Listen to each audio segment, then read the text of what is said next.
We now go to Gorba Hamid with a question for both candidates. Hi. There are 3.3 million Muslims in the United States, and I'm one of them. You've mentioned working with Muslim nations, but with Islamophobia on the rise, how will you help people like me deal with the consequences of being labeled as a threat to the country after the election is over? Mr. Trump, you're first. Well, you're right about Islamophobia, and that's a shame. But one thing we have to do is we have to make sure that, because there is a problem. I mean, whether we like it or not, and we can be very politically correct, but whether we like it or not, there is a problem. And we have to be sure that Muslims come in and report when they see something going on. When they see hatred going on, they have to report it. As an example, in San Bernardino, many people saw the bombs all over the apartment of the two people that killed 14 and wounded many, many people. Horribly wounded. They'll never be the same. Muslims have to report the problems when they see them. And, you know, there's always a reason for everything. If they don't do that, it's a very difficult situation for our country. Because you look at Orlando, and you look at San Bernardino, and you look at the World Trade Center, go outside, you look at Paris, look at that horrible, these are radical Islamic terrorists. And she won't even mention the word, and nor will President Obama. He won't use the term radical Islamic terrorism. Now, to solve a problem, you have to be able to state what the problem is, or at least say the name. She won't say the name, and President Obama won't say the name, but the name is there. It's radical Islamic terror. And before you solve it, you have to say the name. Secretary Clinton. Well, thank you for asking your question. And I've heard this question from a lot of Muslim Americans across our country. Because, unfortunately, there's been a lot of very divisive, dark things said about Muslims. And even someone like Captain Khan, the young man who sacrificed himself defending our country in the United States Army, has been subject to attack by Donald. I want to say just a couple of things. First, we've had Muslims in America since George Washington. And we've had many successful Muslims. We just lost a particularly well-known one with Muhammad Ali. My vision of America is an America where everyone has a place. If you're willing to work hard, you do your part, you contribute to the community. That's what America is. That's what we want America to be for our children and our grandchildren. It's also very short-sighted and even dangerous to be engaging in the kind of demagogic rhetoric that Donald has about Muslims. We need American Muslims to be part of our eyes and ears on our front lines. I've worked with a lot of different Muslim groups around America. I've met with a lot of them, and I've heard how important it is for them to feel that they are wanted and included and part of our country, part of our homeland security, and that's what I want to see. It's also important, I intend to defeat ISIS, to do so in a coalition with majority Muslim nations. Right now, a lot of those nations are hearing what Donald says and wondering, why should we cooperate with the Americans? And this is a gift to ISIS and the terrorists. Violent jihadist terrorists. We are not at war with Islam. And it is a mistake, and it plays into the hands of the terrorists to act as though we are. So I want a country where citizens like you and your family are just as welcome as anyone else. Thank you, Secretary Clinton. Mr. Trump, in December, you said this: Donald J. Trump is calling for a total and complete shutdown of Muslims entering the United States until our country's representatives can figure out what the hell is going on. We have no choice. We have no choice. Your running mate said this week that the Muslim ban is no longer your position. Is that correct? And if it is, was it a mistake to have a religious test? First of all, Captain Khan is an American hero. And if I were president at that time, he would be alive today, because unlike her, who voted for the war without knowing what she was doing, I would not have had our people in Iraq. Iraq was a disaster. So he would have been alive today.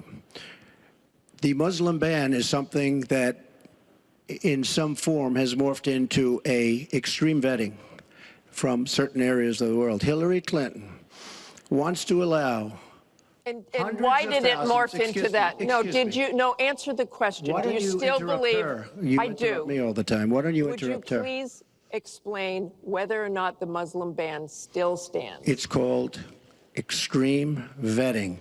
We are going to areas like Syria where they're coming in by the tens of thousands because of Barack Obama, and Hillary Clinton wants to allow a 550% increase over Obama. People are coming into our country like we have no idea who they are, where they're from, what their feelings about our country is, and she wants 550% more. This is going to be the great Trojan horse of all time. We have enough problems in this country. I believe in building safe zones. I believe in having other people pay for them. As an example, the Gulf states who are not carrying their weight, but they have nothing but money, and take care of people. But I don't want to have, with all the problems this country has and all of the problems that you see going on, hundreds of thousands of people coming in from Syria when we know nothing about them. We know nothing about their values, and we know nothing about their love for our country. And Secretary Clinton, let me ask you about that, because you have asked for an increase from 10 to 65,000 Syrian refugees. We know you want tougher vetting. That's not a perfect system. So why take the risk of having those refugees come into the country? Well, first of all, I will not let anyone into our country that I think poses a risk to us. But there are a lot of refugees, women and children. Think of that picture we all saw of that 4-year-old boy with the blood on his forehead because he'd been bombed by the Russian and Syrian air forces. There are children suffering in this catastrophic war, largely, I believe, because of Russian aggression, and we need to do our part. We by no means are carrying anywhere near the load that Europe and others are. But we will have vetting that is as tough as it needs to be from our professionals, our intelligence experts, and others.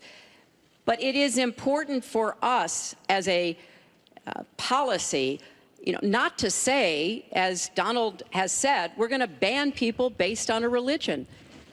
How do you do that? We are a country founded on religious freedom and liberty. How do we do what he has advocated without causing great distress within our own country? Are we going to have religious tests when people fly into our country? And how do we expect to be able to implement those? So I thought that what he said was extremely unwise and even dangerous.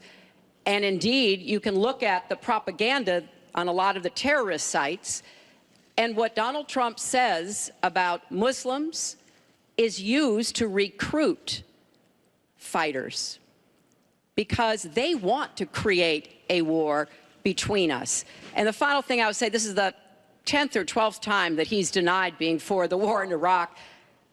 We have it on tape. The entire press corps has looked at it. It's been debunked, but it never stops him from saying whatever he wants to say. Has not been debunked. So please Has not been debunked. And go to HillaryClinton.com and you can see it. I was against the war in Iraq. Has not been debunked. And you voted for it, and you shouldn't have. Well, I just want to There's been lots say, of fact-checking on that. I'd like to move on to an online question. She just went about 25 seconds over her time. She Could did I not. just respond to this, please? Very quickly, please.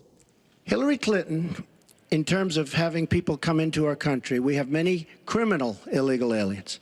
When we want to send them back to their country says we don't want them. In some cases, they're murderers, drug lords, drug problems, and they don't want them.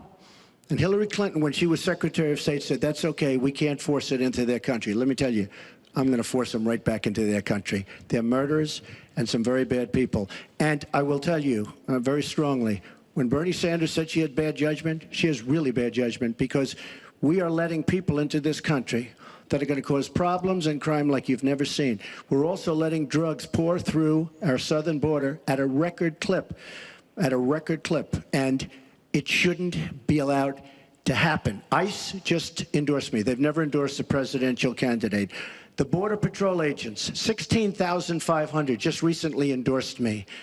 And they endorsed me because I understand the border. She doesn't. She wants amnesty for everybody. Come right in, come right over. It's a horrible thing she's doing. She's got bad judgment, and honestly, so bad that she should never be president of the United States. That I can tell you. Thank you, Mr. Trump. I want to move on.